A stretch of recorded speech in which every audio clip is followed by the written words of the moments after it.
Hey sports fans, Coach Nick here, and I just wanted to drop in for a quick second to tell you that this podcast is really gaining popularity, and in order for us to continue growing like this, I'd love it if you could rate and review us on iTunes. Plus, I'm always excited to hear feedback and continue to improve our content based on what you want to hear. I know I'm in. Are you?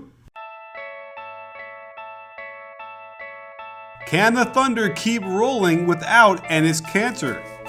Is this the beginning of the end for the Bulls season? Will the Knicks be able to make a Carmelo trade work? The only question left is, say it with me, you win.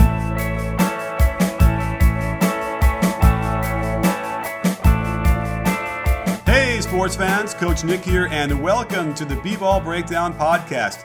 As always on Monday, I'm pleased to bring on the show with me Coach Dave Dufour, that guy, that guy basketball podcast, that guy, Dave. Well, that was an intro. I'm still looking for that intro that isn't just like, hi, how's it going? What's the weather like? How you been? Like, we didn't just talk for an hour. Right. It actually was probably an hour, and it's kind of crazy. It was about an hour. Yeah. What would we do if we were in the same city? I don't know. It would be. I don't know what we'd do with our families. I don't know. We would just have to film it the whole time. We'd have to put it on Periscope. The whole thing. Yeah. Just like attach a selfie stick to our shirts or something. Yeah, it'd be like Ed TV. Yes. Truman Show. An old movie reference for you guys. Right. So this has been kind of an interesting week. Yes, it has. A lot of things have been going on across the spectrum of life things. Yeah. But if we're sticking to basketball, which I need it, Enes Kanter broke his arm punching an innocent chair last week. One of the dumbest injuries that I can think of. Who was it that punched the fire extinguisher? Amare Stoudemire. There you go. Yeah. So it's the dumbest injury since that. And it's maybe dumber because they caught him on film, at least. Because with Amare, you kind of have to just picture what had happened. But this you can see. It's sad, though. It's sad. You see him realize what he did. And he knew it was over as soon as he looked at it, right? Yeah, and this is a game changer for Oklahoma City's season. I mean, they're in the playoff race. Like, there's a 7 seed, and probably they're gonna most likely maintain that 7 seed.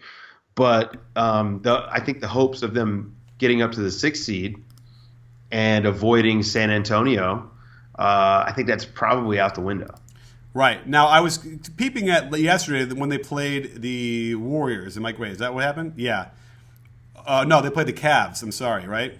Yeah. And that didn't go very well, which is to be expected on the road on a weird Sunday game. But Laverne is the guy who I really like, and I feel like they could plug him in. He ended up, with 13 points, 6 rebounds in 21 minutes, and he was a +6.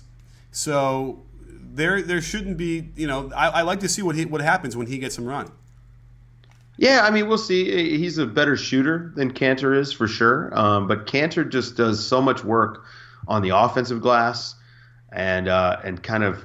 He's a good anchor for the second unit offense. So I don't know if Laverne has that in him. I mean, we'll see. At least I hope we'll see. Yeah. I hope this doesn't mean that Russ is going to start playing 47 minutes, I wouldn't put it past him either, which actually brings another question up. But in my way, Laverne's also a better passer. It's just a different look, and I feel like he could be effective in that, where maybe they get, 85% of Kanter, and then they'll lose an extra game in that 10-game stretch, whatever he's gone for, or 15 games. So maybe they'll lose an extra game or 2 out of that.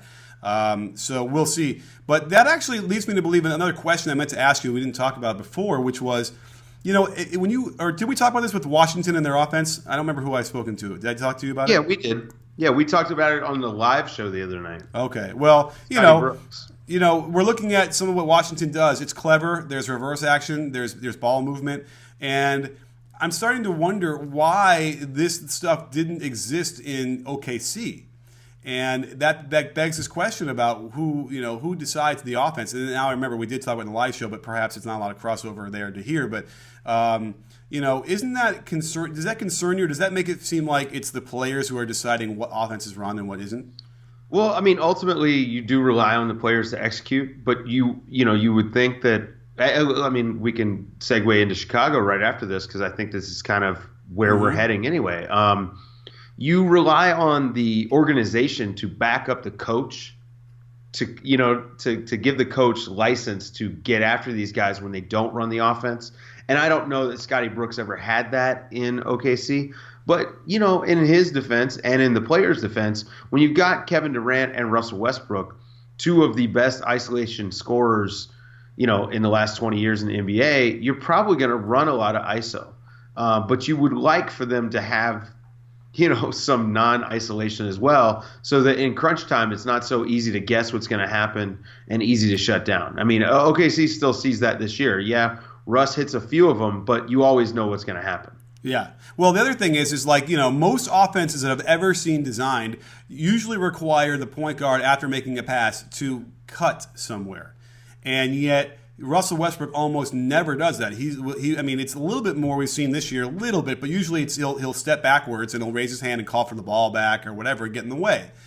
And so, if you're looking for moments of, okay, when is this offense being torpedoed? When could we have seen what he's drawing up and practicing happen? And it's not. Like, those are the moments there. Now, I suppose that Durant could also be, culpable for that as well. We saw what happened with the Warriors against the Cavaliers the first game, where he just wanted to ISO. And broke off the play that was supposed to happen. But, and then I guess, Scott Brooks needs to just sort of shrug and be like, okay, this is what it's going to be. I don't want to get fired or whatever. But I have to tell you, it's remarkable. In the year that he was off, if he was going around and picking up new offense or whatever, and for whatever reason, Wall and Beal are not like that. I don't know. It's to me, it sort of speaks, volumes about how the dynamic of the coach and the player, I suppose, and the superstar. Well, so Scotty Brooks was at Summer League, and apparently he did spend his time off. He was in Europe. He was, visiting the Spurs. He was, visiting a lot of teams, and he was working on his craft, which is fantastic, and it has shown. But also, John Wall is one of the most unselfish superstars that we have in the NBA. He gets other guys paid. Now, yes, he wants to get paid, and he has been very vocal about the money aspect, and and people have differing opinions on that. But that guy is one of the more willing passers that we have in the league. So, I mean, I think he's a pass first. He's one of the few pass first point guards that we have in the NBA. But going back to Chicago, like I mentioned before, this might be part of the problem that we're seeing. With the whole Butler Wade versus the world there. And you just did a video yesterday where you kind of went into the details. You want to kind of bring us all up to speed? Yeah. Well, they basically, there's a whole lot of things going on, right? Butler and Wade came out after the Hawks game and were pointing fingers all over the place.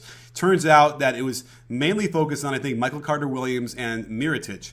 The weird thing was that MCW didn't even play against the Hawks. He got a DMP CD. So, it was weird. So I went through the last 3 minutes when they had a 10-point lead or something and then lost it. And I said, okay, what? Because that was what prompted them to speak. If they had won that game like they should have, then they wouldn't have ever said anything and we would have moved on. And of course, a lot of things happened, but everybody was involved. Wade had some issues. Butler had some issues, made some mistakes down the stretch. And those are all, things that we all are taking problems with. Now they were down by 3 with 24 seconds left or something like that, and they run a hammer play, and they didn't need a 3. They could have gone for a 2 and then fouled or whatever. And so that's on Hoiberg. That was a mistake, and because it got disrupted, it took so much time. When they finally did score, they then had to foul, and the game was over because they missed the 3. So at any rate, Rondo comes out and sort of tries to defend his guys, which I like. But again, like you had said, it's all should be private. That should all be in the locker room and not on social media. And then today, what did we find out today about the role players? What are they saying now about the Bulls and their roles? So they're accusing Butler and Wade of playing buddy ball. And when you look at the stats, in that game that they lost to the Hawks, they took 46 of the Bulls' 94 shots. But you know what? Like I don't think that's that rare for your two quote unquote best players to take, half your shots. So I don't know that there's any statistical evidence. I'd have to watch the tape. Yeah, it's the way it's set up now. It's not necessarily rare, but it's the offense. What gets me frustrated is having done that video when Hoiberg took over and shown all of his offense, what he normally likes to run, and then you watch what the Bulls are doing now. It frustrates me because it is so stagnant. It is just not clever, and it certainly won't help the role players. Like I won't blame them. The shots they're going to get are very tough. They're very infrequent. You don't touch the ball as often, and it's not easy to be productive that way. And so, so here we are again. Well, who is designing this offense? And it was like that last year, though, before Wade got there. But as it is now, and we've seen it before with some of these guys, where like clearly there's something issue. Now they caught Butler. They caught Hoiberg trying to tell Butler to call a timeout if they missed or made the free throw, with 10 seconds to go, whatever it was. Perfectly reasonable. And you see Butler turn his head and be like, man, no, like really disrespectful. Just like, I'm not going to do what you just told me to do. So, I think Butler's right on that, but I think that he went about it the wrong way. You think Butler was right because he shouldn't have been calling a timeout in that situation? Right. I don't like the timeout in that situation. Remind me what the situation was now because I'm blanking. So it was like 10 seconds left, and they were shooting free throws. And so on a make or a miss, like if you get a defensive rebound, you want to turn and get up court and try to score. In transition instead of calling a timeout, drawing up a play, and going against set defense. The transition score is going to be more successful. Right. It was Dwight shooting, and they were down by 3. Yeah. Okay. Okay. So Butler was right, but he went about it the wrong way. Yeah. Okay. Fair enough. I mean, either way, there's an argument for either. Either way. If you want to set up a play, I don't. Right. There's obviously a dynamic there. It's a problem. And so the way he did it was not good. But I think even if it's good or not good, it's indicative. I think it's telling us something that he was complaining about last year as well. And so we've already said this before. I don't need to beat a dead horse about Hoiberg and what his role is going to be if he's going to even make it. But it's a real problem all the way across the board, and it's a recipe for 500 in the East. They have enough talent that they're going to win a couple and they lose a couple and they can't go back and forth and they don't get on a run. And it's hard to get on a run if you're not happy. Like if you can't get energy going. And like Michael Carter-Williams, when I was going through the old footage of him before the Hawks game, his defense is fine. There's no energy though. He's got the weight of the world on his shoulders, and it feels like that, like as if they're browbeating him and they're putting him down, and he doesn't believe in himself. And Hoiberg is not doing anything to help that either. Like compared to the D'Antoni, right? D'Antoni's out there yelling at guys to shoot the ball, all right? And why didn't you shoot it? You got to. It's your shot, whatever. And meanwhile, I have a feeling they're probably telling Michael Carter-Williams, don't dare shoot it. And I also caught enough evidence that I believe it's true that Butler is not passing to him. He's literally playing 4-on-5, and he's not going to pass to him, which in the flow of a regular offense is going to be a real problem.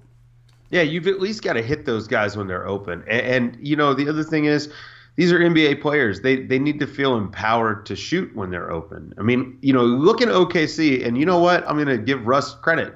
I don't think Russ has ever told Andre Robertson to not shoot. You see, I said it right this time. Good. I doubt that that's the case. I feel like Russ tells that guy to shoot. Hey, shoot every time you're open. Shoot. Because you know what? He's going to hit 3 out of 10. He needs to shoot because even if he's not a good shooter, shooting at a high volume makes like the other team has to then guard him. So he needs to shoot. And I think Russ is probably a better teammate for that reason, right? Like he's getting these guys the ball when they're open. And he, from the body language, I don't see them miss shots and him going, head down or yelling at him or anything like that. So, bit of a difference in the style, like as far as dealing with your teammates there. Yeah, because Jimmy Butler is definitely freezing him out. Yeah, and I would have preferred, to see Russ be more positive and try and hit his teammates even more, but the results are there. You can't argue. He's certainly making enough passes, and he's trying to get them. I had in my mind's eye actually an image of him getting mad at Robertson for not shooting, coming off of a timeout or something, like, man, shoot the ball, let's do it, So I do feel like I've seen that, and that's certainly you don't want to do it angrily, but yes, the point is there that he's trying to make that happen, and maybe he's slowly learning that. And we've seen a little bit of Russ actually coming around some screens and flowing in the offense a little bit more, which is extremely encouraging because those shots for him off of that action are so much easier, and we'll start to see his field goal percentage improve with that. So it's a real interesting issue, and as a result, I've always said this before. It's like if you're coaching because you're afraid to get fired, well, you're going to get fired anyway. So why not just everybody gets fired? Yeah, except for Greg Popovich. Until he's fired. So why not? Why not coach them and get them to do what you have in your mind's eye and the right way to play basketball, as opposed to letting the superstar dictate. Now, this starts to infringe on LeBron territory, right? Absolutely. And how he has controlled the coaching his entire career. It's a little bit unclear how much he's doing it like this year since they won or whatever. But it's been documented. I've heard that he ran the timeouts. He would do the substitutions. In Cleveland, Rich the first time, and then he tried to do the same kind of stuff in Miami. Now I guess when you get to the level of LeBron, that changes the dynamic. You're not Jimmy Butler is not LeBron. Dwayne Wade is not LeBron. That's exactly right. Yeah. Jimmy Butler is a good player, but I don't know that Jimmy Butler elevates his teammates the way LeBron does. Right. I can answer that question for you. Yeah. So, no, he does not. He does not elevate them. Well, who does? That's kind of, that's an unrealistic expectation of anyone who's not LeBron. LeBron is I don't know. I couldn't imagine a guy taking some of the teams that he's taken to the finals, Yeah. And 60-win seasons. He took Mo Williams and Delonte West. Come on. Yeah. Was Boozer on that team or no? That was after Boozer left, right? That was after Boozer, okay. Yeah. They could have used Boozer. All right. So LeBron's buddy Carmelo is on the trade block, but he's got that no trade clause. The newest thing to come out from Ramona Shelburne and Mark Stein is that the Knicks and Clippers are looking for a third team to make this trade happen. So that's interesting. That is interesting. So that basically means Carmelo would go and play the 3 next to Blake at the 4.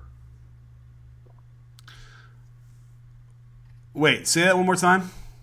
So the Knicks and Clippers are looking for a third team to make this trade happen. Right. So that Melo goes to the Clippers. Mm-hmm. That's one of the only teams he wants to go to. And the Clippers would trade. Looks like they want to get rid of Jamal Crawford. Okay. And they're hesitant to trade JJ Redick, as they should be. Right. So they want, so they would package like Blake and no, they want to keep Chris Paul, DeAndre Jordan, and Blake Griffin and JJ Redick. Okay, which is hence the third team, because who were the Clippers? Clippers couldn't give anybody back for Melo that they would want. I think the Knicks at this point would be happy if they got a pick. I don't think that they are that worried about getting a player, which is insane because, Carmelo, is Carmelo the same Carmelo he was 4 years ago? No. None of us are. None of us are the same people we were 4 years ago. But he's still a productive player. Yes, there are parts of his game that drive me crazy. But, being able to score 20 points a night is a skill. And that's worth something. Right. Well, look at it this way. From the Clippers standpoint, does Melo make them better than having Mbah Moute play that position? I would say so. On offense, yeah, I would say so. Yeah. Now, again, there's a defensive issue there. Sure. You have DeAndre Jordan, and you have up the middle. You have the shortstop pitcher, whatever that is, or the center fielder, shortstop, whatever you want to call that on baseball. So you have the point guard and the center elite defenders. But you have a problem with Blake as a defender. You have a problem with Melo. Redick is neutral.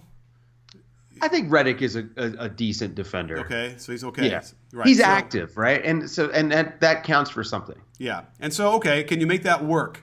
Okay, maybe. So then, of course, the Clippers would have to give up Jamal Crawford. I think has to be. Now, the question, if you're talking about a pick, Boston's the first thing that comes to mind, right? Because they have all those picks. Yeah, but I just don't think Boston. I don't think Jamal Crawford moves the needle for Boston.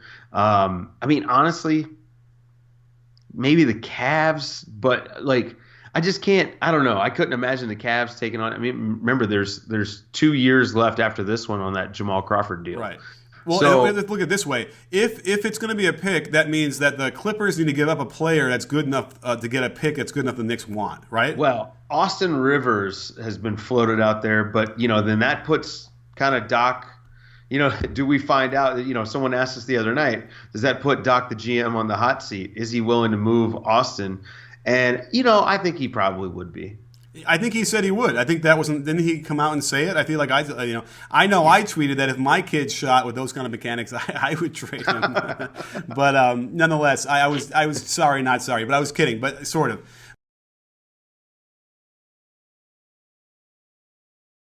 But but we were talking about somebody else though that they could trade to replace Doc Rivers, and now I'm blanking. What was that? Wasn't that a move? No. To replace Doc.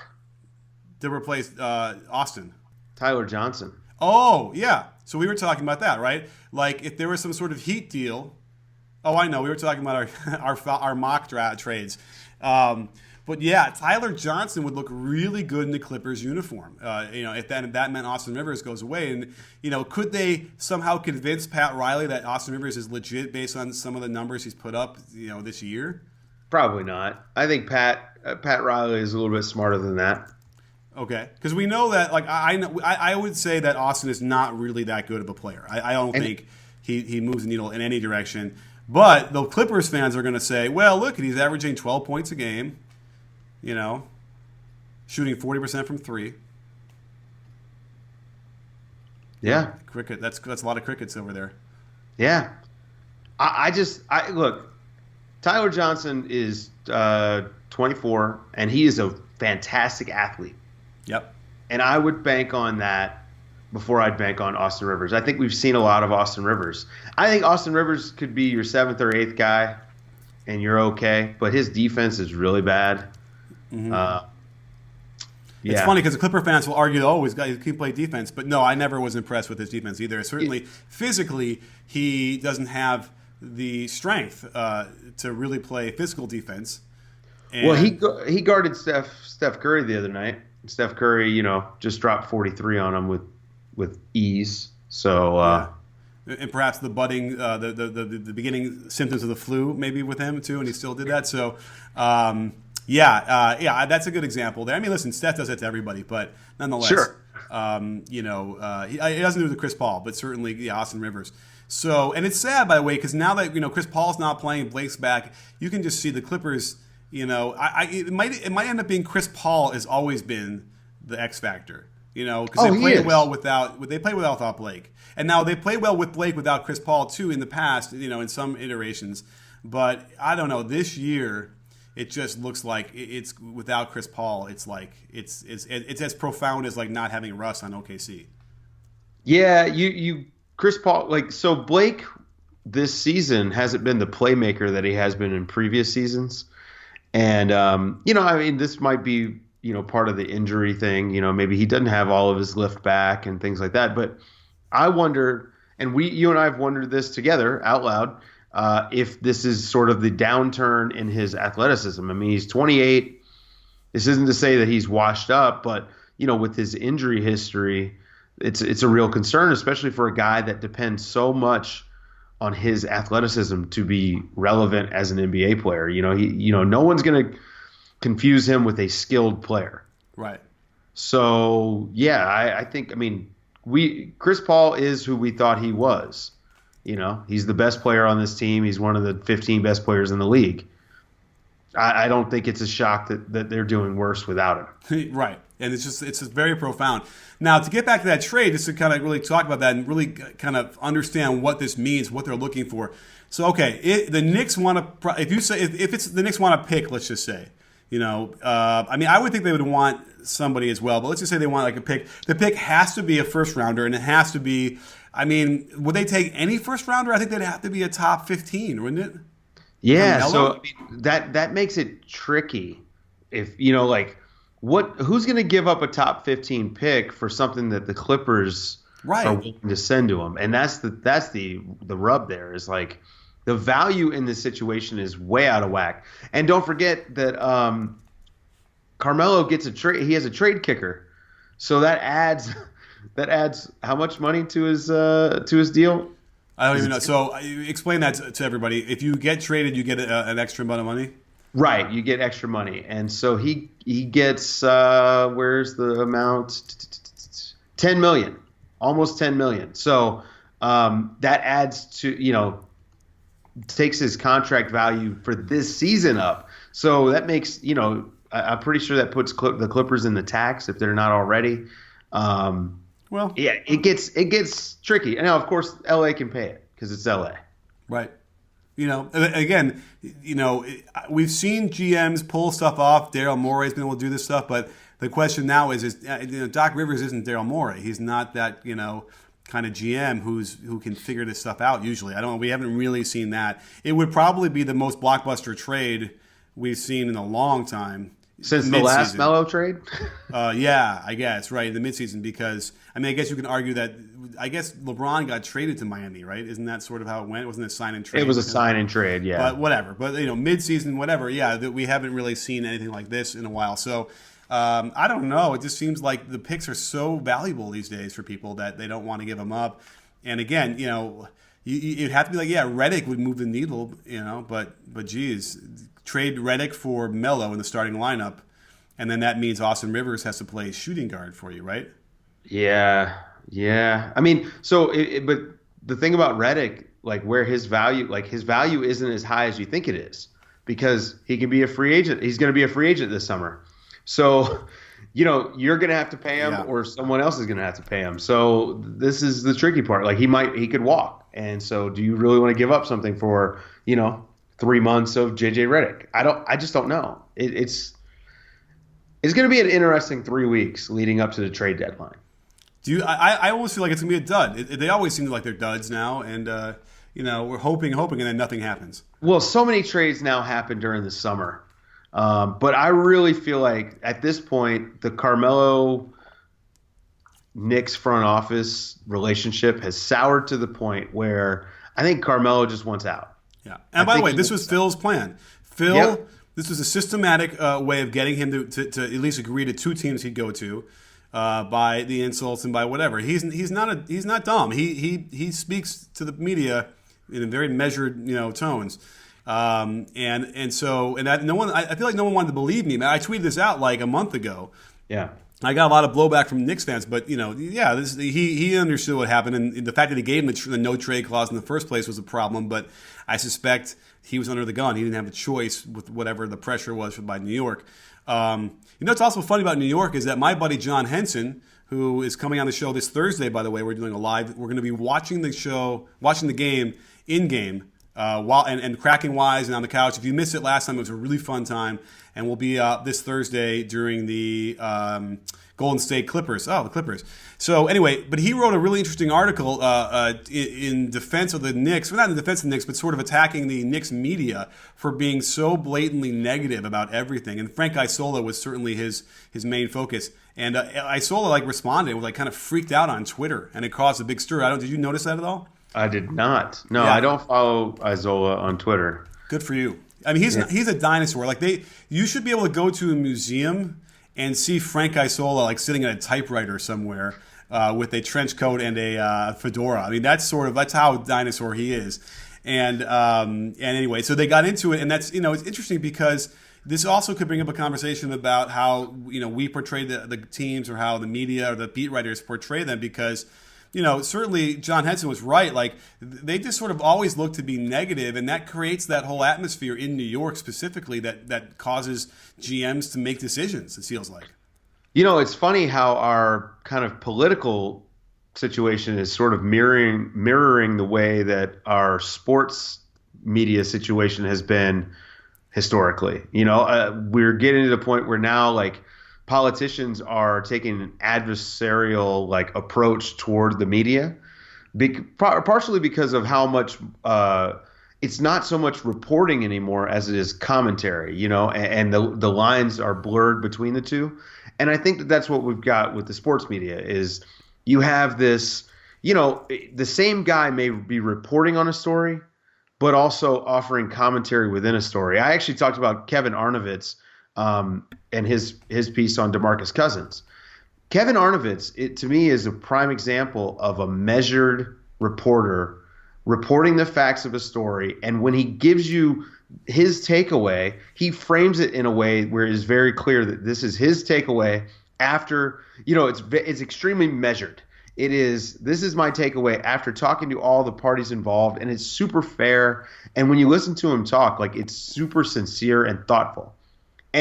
But he is the exception. Right. We live in a world that's all about the hot take. Skip Bayless didn't get his ESPN job and then his huge Fox contract. He abandoned those newspaper roots, and it started when he started throwing gay rumors out about Troy Aikman. So people have been rewarded for this sort of adversarial, controversial, hot take culture that now we live in. I mean, it's at the point where I couch things as hot takes that aren't hot takes just so people don't think it's a hot take. Right. Well, here's the thing. The other parallel that we can make with politics and what's going on is how the politicians or how the GMs use the media.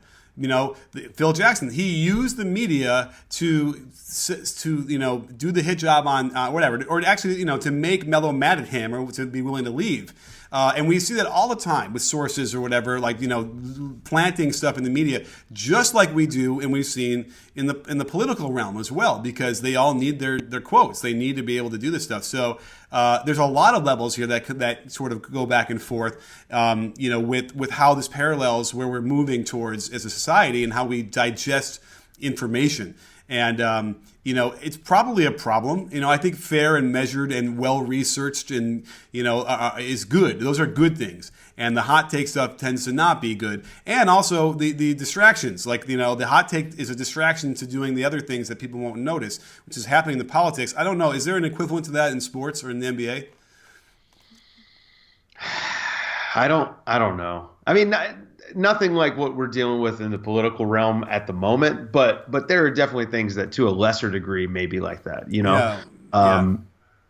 trade rumor so you can sign a guy from the D League or something, but that's not really work. Firing a coach is a classic example, right? It's like we fire the coach to kind of ignore, like when the Bulls fire Hoiberg, they can then blame it on Hoiberg instead of the fact that they put together a terrible roster. So you've got that sort of disinformation, misinformation, sleight of hand stuff that happens all the time, which is very similar to, what happens in the rest of our lives, I guess. But yeah, absolutely.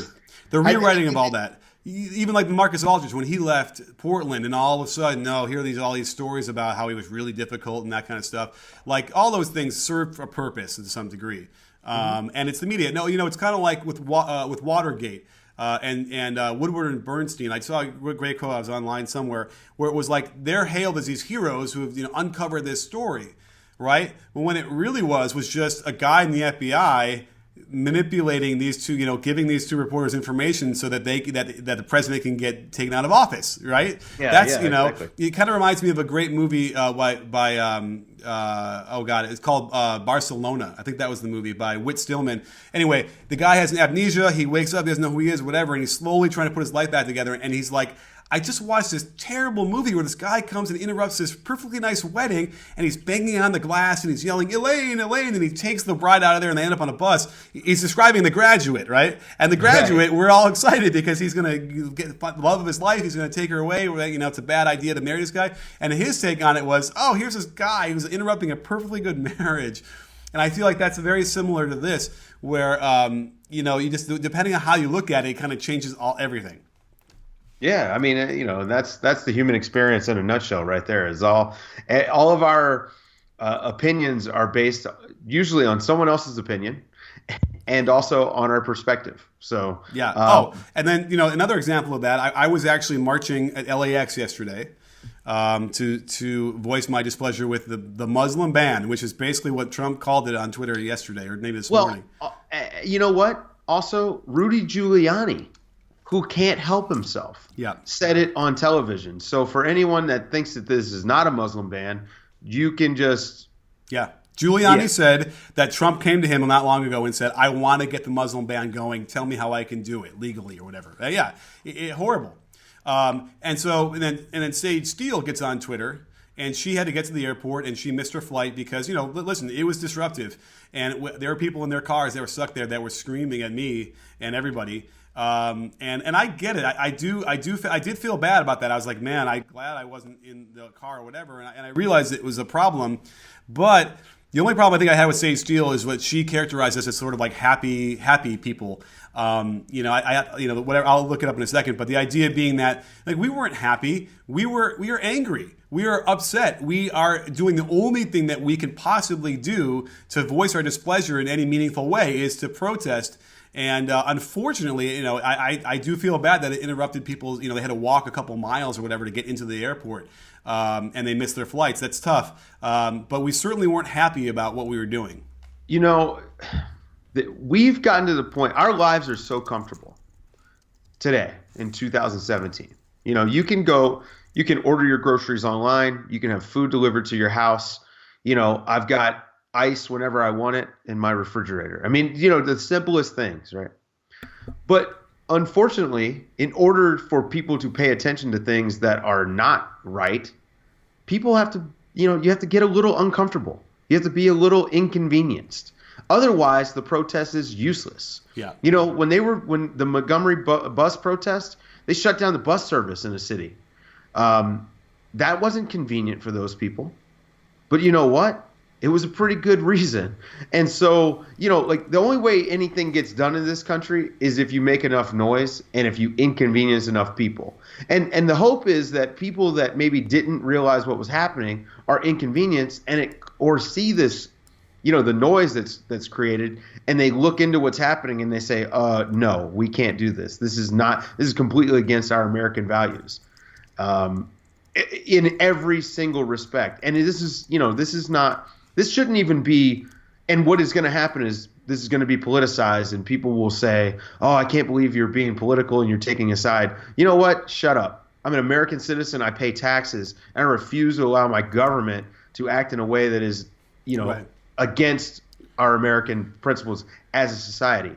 And so, we really need to be conscious of this stuff and just say, you know what? It is an inconvenience, but this is what makes America America. And the only people that tend to criticize and say, oh, he shouldn't be speaking up, he's a basketball coach or whatever, are usually the guys who just simply disagree with what the coach is saying. Right. We've seen Steve Kerr it's been wonderful with what he's been saying recently. And, again, and I feel like we could bring it up in this kind of context because, Sage Steele was, the host of the NBA halftime show. I think she's still doing it to some degree.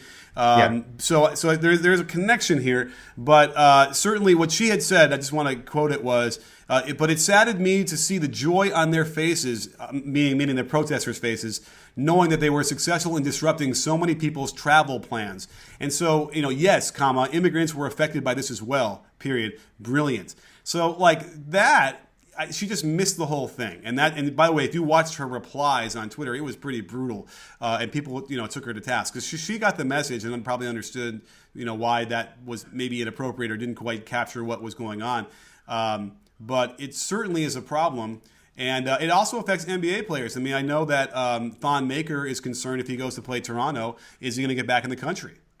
Well, so they have actually amended the executive order. Now, this is a judge issued a stay, and they're not even supposed to be enforcing it, but they amended it thanks to the Department of Homeland Security head, General John Kelly, who, if you listen to his confirmation hearing, is actually – he seems like a civil libertarian compared to everyone else in Washington right now. And he actually issued a clarifying statement on it. And green card holders will be, back in the country. That's not an issue. But at the end of the day, it's disturbing to me as an American and as a human being that we would treat other human beings as less than human beings. Yeah. And that's where I stand on the whole thing. And, it is disappointing when I see the rhetoric coming out of people who I know and love and respect that doesn't agree with that basic tenet that our entire system is built on. Right. And if you can't stick to that, then what do we have? And the last thing we could say about this is that it's, the subterfuge or what the Trump and those guys are focusing on is, it was 108 people that got detained for a few extra hours. That isn't really the key. The key here is that they're now banning anybody from coming in. Like, okay, I get it. They were already on planes and whatever was happening was already in place. But now you're talking about people who are stuck, who had gone for years of vetting to get here, and now they can't even get on the plane to get here for however many months. And God knows how long it's going to last. They know it's supposed to be temporary, but you never know how that works. And that's the real key. And I think that that's what Steve Kerr was talking about yesterday, as far as it's the soft power. And soft power means that you want to have a country that people like you so much that they aspire to come here, to be American, and to not want to train to blow themselves up or kill other Americans. And the more that you do like this, the more you spawn the hatred and the animosity like that will continue to increase the numbers of people who don't like us. And I feel like that's never been an issue. It's never been a concept that guys like Trump have ever been able to understand. Unfortunately, it's a little bit nuanced, I suppose. And that's something like Kennedy understood. Yeah, I mean, have you ever heard about whataboutism? No. Okay, so whataboutism was a tactic used by the Soviet Union in the 70s and 80s. Really like the late 60s and 70s. And anytime someone brought up something to them, like a reporter, like if they were at the UN or whatever, they always countered with, well, what about this? That the Americans were doing. Mm-hmm. So the Trump people have kind of perfected this. Anytime you call them on something, their big thing was, well, we only use the countries that President Obama signed as being, terrorist havens or whatever. So that's their out, right? And this is the excuse that I keep hearing from people. And, by the way, just to throw this out there, like I've been a conservative for the majority of my life. I haven't voted for a Republican in quite a long time, but I'm appalled with this. I think that this is completely against everything that we stand for. So, yeah. And that's where I stand on it. How about this? What about T.J. McConnell going to the Cavaliers? I'm against that too. Okay.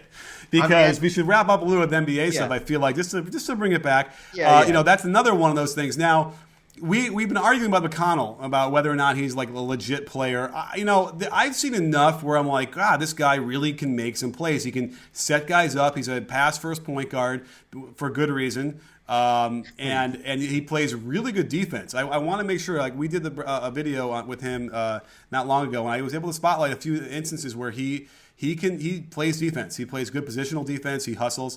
I mean, at the very least, I think he'd be perfect in that Dellavedova role for the Cavs. Yeah, I mean, he probably would. He probably would be great in that role. I think what he's doing now, he could be a starting point guard on a bad team, which Philly still is kind of a bad team. I mean, they're much improved, and they've improved with him in the starting lineup, which just tells you how bad their point guard situation has been. But I think he's a backup point guard at best. Maybe a third guard, but backup at best. And right. So, I mean, Cleveland, it makes sense for Cleveland to want that guy.